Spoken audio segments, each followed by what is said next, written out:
सभी साथियों को नमस्कार। मैं गजेंद्र विष्णु हाजिर हूँ एक नई वीडियो के साथ। अपन लोग इस वीडियो में चर्चा करने वाले IFMS 3.0 पोर्टल पर एक नया कार्य प्रारंभ किया गया है, IMS इन्वेंट्री मैनेजमेंट सिस्टम, जिसमें आपके कार्यालय में जितने भी स्थायी या अस्थायी स्टॉक रजिस्टर्स हैं उनकी एंट्री को आप लोगों को इस पोर्टल पर अपलोड करना है। पहले जितना भी आपके पास सामग्री पड़ा है उसकी एंट्रीज को आपको वित्त वर्ष वाइज अपलोड करना होगा, और जो सामग्री अभी आप नई खरीदने जाएंगे अगले वित्त वर्षों में उनको आपको इंडिविजुअली अपलोड करना रहेगा। तो हम लोगों को ये काम शुरू करना है, इससे पहले ये जानना होगा कि IMS पोर्टल है क्या, इसमें किस प्रकार से रोल असाइन करेंगे, किस प्रकार से आप स्टोर कीपर बनाएंगे, किस प्रकार से आप स्टोर इंचार्ज बनाएंगे। तो शुरुआती जो जानकारी उसके बारे में आप लोगों को मैं इस वीडियो में बताने वाला हूं। साथियों, वीडियो शुरू करने से पहले मैं आपसे निवेदन करूंगा, आप चैनल पे नए हैं सब्सक्राइब अवश्य कर लीजिएगा, ताकि जो भी हम लोग जानकारी भरे वीडियोस लाएं आप तक उसका नोटिफिकेशन मिले। चलिए, सबसे पहले आप लोगों को HO रोल के अंदर आना है। साथियों, जितने भी ऑफिसेज हैं, जितने भी हेड ऑफिस हैं, उनके अंदर ये रोल असाइन होना है, ये काम संपादित होना है। चाहे आप किसी भी विभाग से संबंधित हैं, चाहे आप शिक्षा विभाग हो, राजस्व विभाग हो, कलेक्ट्रेट हो, जितने भी विभाग हैं, चिकित्सा विभाग हो, जितने भी डिपार्टमेंट्स हैं, उन सभी डिपार्टमेंट्स को ये काम करना है। तो आप लोगों को HO रोल में जाना है। जिनके पास भी HO रोल है उन सभी के स्तर से ये काम शुरुआत होनी है। HO रोल में पहुंचेंगे, यहाँ पे साथियों आप लोग जैसे सैलरी बनाने के लिए सारी चीज़ें अपन लोग करते हैं, तो उसी के अंदर आप लोगों को इसको स्क्रॉल अप करना है। जैसे आप इसको ऊपर खिसकाएंगे तो नीचे एक IMS लिखा हुआ आएगा। इस IMS वाले पे क्लिक करते हैं तो ये HO रोल के अंदर IMS का होम पेज खुल रहा है। इसमें आप लोगों को सबसे पहला काम करना है स्टोर बनाना। जितने भी आपके अंडर जितने भी ऑफिसेज हैं, जितने भी स्टोर हैं, हो सकता है एक ऑफिस के अंदर एक से ज़्यादा स्टोर भी हो। जैसे स्कूलों की बात करूं तो MDM का अलग स्टोर होता है, स्पोर्ट्स का अलग स्टोर होता है, अन्य तरह के जितने भी स्टोर्स है ऑफिसेज के, वो सारे स्टोर अलग होते हैं। मेडिकल डिपार्टमेंट की बात करें अलग तरह के स्टोर्स होंगे उसके अंदर। और हो सकता है जैसे एक HO के अंडर अनेक तरह के ऑफिसेज हो जिन पे अलग अलग तरह के स्टोर रजिस्टर हो। मैं शिक्षा विभाग की बात करूँगा, एक PO के अंडर 5-7 स्कूलें हो सकती है। उन स्कूलों में प्रत्येक स्कूल के अंदर एक एक दो दो तरह के स्टोर्स होते हैं। तो उन सभी के लिए आप लोगों को पहले स्टोर क्रिएट करने होंगे। वो सारे स्टोर है वो साथियों कहाँ से क्रिएट होंगे? HO स्तर से, ना कि किसी अन्य स्कूल स्तर से।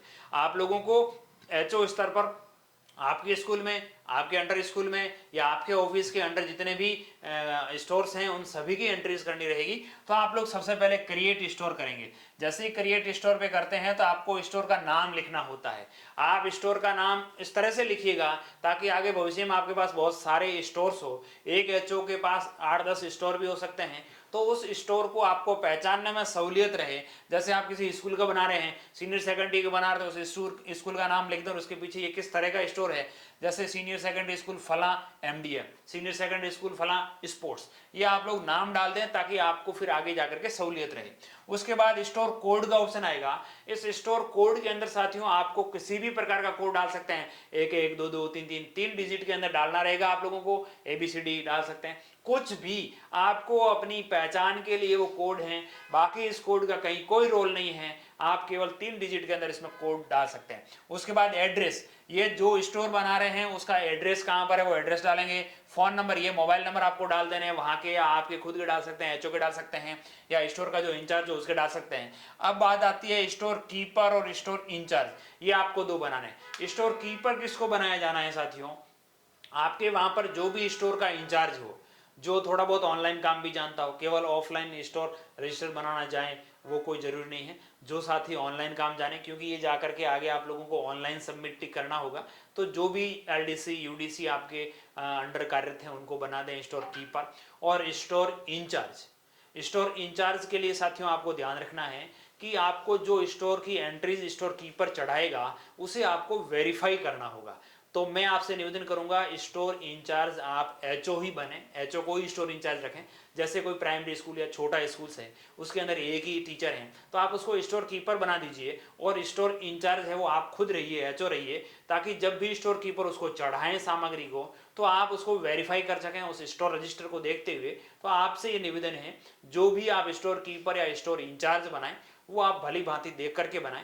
स्टोर कीपर आप किसी को भी बना सकते हैं। स्टोर इंचार्ज 99% एचओ को ही रखना है, लेकिन कभी कभार क्या होता है एचओ के पास अधिक कार्य होने की वजह से आप स्टोर इंचार्ज किसी अन्य आपके जो सेकंड आपके अंडर काम कर रहे हैं उसे आप लोग स्टोर इंचार्ज बना सकते हैं।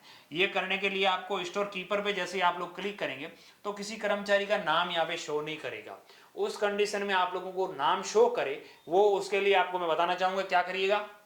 वापस जाएंगे, बैक टू जाएंगे आप लोग, बैक टू रोल जाएंगे। तो जैसे ही बैक जाएंगे पहुंचेंगे आप लोग, तो बैक जाने पर आपके सामने देखिए साथियों यहाँ वापस अपन होम पेज पे पहुंचते हैं।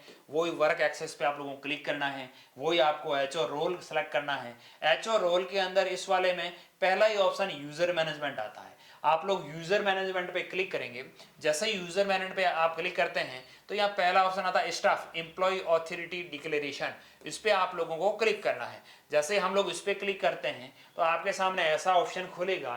इसमें साथियों आपको यहाँ ब्लू लाइन के अंदर new assign note in the list, आपको इस पे क्लिक करना है। इस पे आप लोग जैसे ही क्लिक करते हैं तो आपके सामने एक ऐसा ऑप्शन खुलेगा, बाई इनपुट और बाई ऑफिस यूजर लिस्ट। दो ऑप्शन आते हैं इसके अंदर।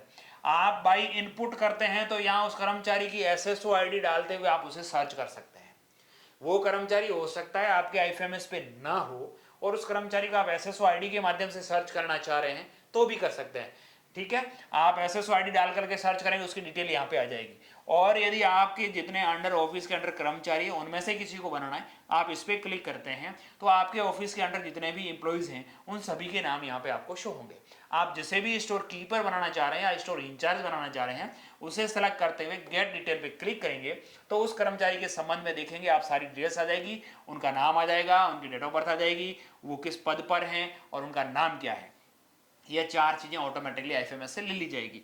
अब असाइनमेंट नाम, आप लोगों को असाइनमेंट नेम के अंदर कुछ भी लिखा जा सकता है। जैसे हमने क्या लिखा देखिए, असाइनमेंट नेम इज रिक्वायर्ड, आपको नाम लिखना है। जैसे आप लोग जैसे आईएमएस के लिए बना रहे हैं, हम लोग ये रोल असाइन कर रहे हैं और यहाँ पे आप लोगों को स्टोर कीपर देखेंगे ऑप्शन आएगा। एक तो स्टाफ के रूप में चाह रहे हैं, फिजिकल वेरिफिकेशन कमेटी बनाना चाह रहे हैं, स्टोर इंचार्ज बनाना चाह रहे हैं, स्टोर कीपर। अभी हम लोग इन दो चीजों पे बात करेंगे। स्टोर कीपर के रूप में आप जैसे मैंने एलडीसी या यूडीसी जिनको भी सेलेक्ट किया, इनको स्टोर कीपर के रूप में रखना चाह रहा हूं मैं। स्टोर कीपर रखा और यहाँ सबमिट पे क्लिक कर दिया। सबमिट पे क्लिक करते सक्सेसफुली आ जाएगा। ये देखेंगे आप लोग यहाँ पे स्टोर कीपर के रूप में उनका नाम वगैरह आ चुका है। अब आप लोगों को क्या करना है साथियों, ध्यान रखना है कि यहाँ जब भी बाद में कभी स्टोर कीपर चेंज हो जाए या स्टोर इंचार्ज चेंज हो जाए, आप इनको अनमैप कर सकते हैं। यहाँ से उनकी डिटेल को भी अपडेट कर सकते हैं, नए व्यक्ति को भी जोड़ सकते हैं। यहाँ क्या होगा, स्टोर इंचार्ज और स्टोर कीपर दोनों की मैंने एंट्रीज कर दी। जैसे अभी आप स्टोर कीपर किया, वापस यहाँ पे करेंगे स्टोर इंचार्ज कर देंगे। हो सकता है आपके पास बहुत सारे स्टोर्स हैं, आप लोगों को एक से ज़्यादा स्टोर कीपर बनाने हैं। हो सकता है आपको स्टोर इंचार्ज भी एक से ज़्यादा आगे जा करके बनाने हैं। आपको जितने स्टोर्स बनाने हैं उसके लिए कितने कर्मचारियों को आप आगे नॉमिनेट करना चाह रहे हैं, उनको एक एक करके यहाँ सारे लोगों को कर लें। जैसे आपने अंडर जितने भी ऑफिसेज हैं उनके लिए आप लोग स्टोर कीपर बनाना चाहेंगे तो आप लोगों को यह ध्यान रखना है कि जितने स्टोर कीपर्स आप बनाना चाह रहे हैं उतने स्टोर कीपर की आप लोगों को यहाँ पे एंट्रीज करनी जरूरी है। अब जब अपन आगे बढ़ेंगे तो यहाँ इन दो लोगों के नाम ही आएंगे, स्टोर इंचार्ज और स्टोर कीपर के अंदर। तो अब इससे ज़्यादा नाम नहीं आएंगे। आपको स्टोर कीपर्स के भी नाम ज़्यादा रखने तो आप लोग यहाँ से ऐड करते हुए आगे बढ़ सकते हैं। ये तो था किसी व्यक्ति को आगे उसमें नाम आए उसके लिए आपको एंट्रीज करनी है कॉन्फ़िगरेशन के अंदर। अब हम लोग वापस बैक चलते हैं। बैक जाएंगे तो वही आईएमएस पे पहुंचेंगे, वही वापस क्रिएट स्टोर पे पहुंचेंगे। क्रिएट स्टोर वही आपको store name, store code, address, phone number वगैरह डालना है। अब आप ये सारी चीज़ें मैंने डाल दी। अब स्टोर कीपर के अंदर मैं जैसे ही क्लिक कर रहा हूँ एक व्यक्ति का यहाँ पे नाम आ रहा है। स्टोर इंचार्ज पे क्लिक कर रहा हूँ तो एक व्यक्ति का नाम आ रहा है। मैंने दोनों को, एक एक को स्टोर कीपर, एक को स्टोर इंचार्ज बना लिया और सेव पे क्लिक किया।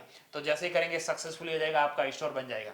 देखेंगे आप लोग ये स्टोर बन गया, स्टोर का कोड आ गया, उसका नाम आ जाएगा, सारी डिटेल, स्टोर कीपर कौन है, स्टोर इंचार्ज कौन है। आप लोग इसको एडिट करना चाहें तो एडिट कर सकते हैं। जब आप एक स्टोर बना लेंगे उसके बाद नया स्टोर बनाने के लिए आप लोग क्रिएट न्यू पे क्लिक करते जाएंगे। जितने भी आपको स्टोर्स बनाने हैं, जितने भी आपके अंडर ऑफिसेज हैं, जितने भी स्कूल हैं, आप उन सभी के एक बार स्टोर क्रिएट कर लीजिएगा। ये सबसे महत्वपूर्ण काम है। अभी तक गवर्नमेंट सबसे ज़्यादा जोर दे रही है कितने स्टोर्स बने, ज़्यादा से ज़्यादा स्टोर आप लोगों को क्रिएट करने हैं। स्टोर बनाने के बाद अब जैसे मैंने इनको स्टोर कीपर बना दिया, अब मैं यहाँ से लॉग आउट हो जाऊँगा और सीधा स्टोर कीपर की जो एसएसओ आईडी वहाँ से लॉगिन करूँगा और यहाँ आईएमएस गवर्नमेंट ऐप्स के अंदर आईएमएस 3.0 पर करूँगा, आईएफएमएस 3.0 पे जाऊँगा। यहाँ पे साथियों एक्सेस वर्क स्पेस, जब आप तक किसी को रोल असाइन नहीं कर देते हैं तो यहाँ उनके कुछ नहीं खुलता और सेल्फ वाली सर्विस खुलती है। जब आप किसी कर्मचारी को रोल असाइन कर चुके हैं, वो जैसे इस पर क्लिक करेगा तो उसको दिखाएगा आप फलाने ऑफिस के स्टोर कीपर हैं। तो आप लोग जैसे इस पर क्लिक करेंगे उनका होम पेज खुल जाएगा। यहाँ आ जाओगे, यहाँ आओगे तो किस पे क्लिक करना है साथियों,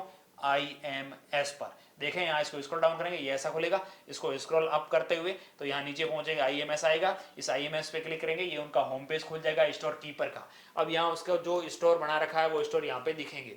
जो आपको स्टोर अलॉट किया है, जिसका आपको स्टोर कीपर बनाया है, वो स्टोर आपको यहाँ पे दिखेगा। इस स्टोर पे आप क्लिक करेंगे स्टोर कीपर होने के नाते। जैसे ही स्टोर कीपर क्लिक करेगा तो ऐसा उसके सामने होम पेज खुलेगा। तो ये था ऑप्शन स्टोर कीपर और स्टोर इंचार्ज बनाने का। स्टोर कीपर और स्टोर इंचार्ज बन गए। अब स्टोर कीपर के क्या क्या काम है, वो किस प्रकार से काम करेगा, कैसे पुराने डाटा को एंट्रीज करेगा, कैसे नए डाटा को एंट्री करेगा, कैसे एक्सेल को अपडेट करेगा, ये सारी जानकारी के लिए हम लोग अगले वीडियो में आपसे मिलते हैं। लेगेसी एंट्री के माध्यम से उस स्टोर कीपर को एंट्री करनी होगी, फिर स्टोर इंचार्ज स्टोर कीपर द्वारा जो एंट्रीज की उनको वेरीफाई करेगा। वेरीफाई होने के बाद उसमें किसी प्रकार का कोई चेंजेस नहीं होगा।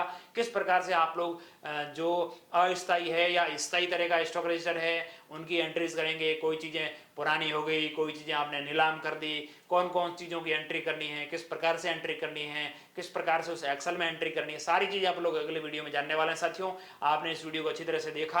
आप एक बार स्टोर कीपर और स्टोर इंचार्ज का रोल असाइन कर दें, स्टोर क्रिएट कर लें। ये काम हम लोगों ने इस वीडियो में जान लिया। अगले वीडियो में जानेंगे किस प्रकार से स्टोर कीपर काम करेगा, किस प्रकार के स्टोर इंचार्ज काम करेगा। ये सारे IMS से संबंधित जितने भी वीडियोज़ हैं या जितनी भी जानकारी है आप तक हम पहुँचाने का प्रयास करेंगे। एक बार पुनः आप सभी साथियों का बहुत बहुत धन्यवाद।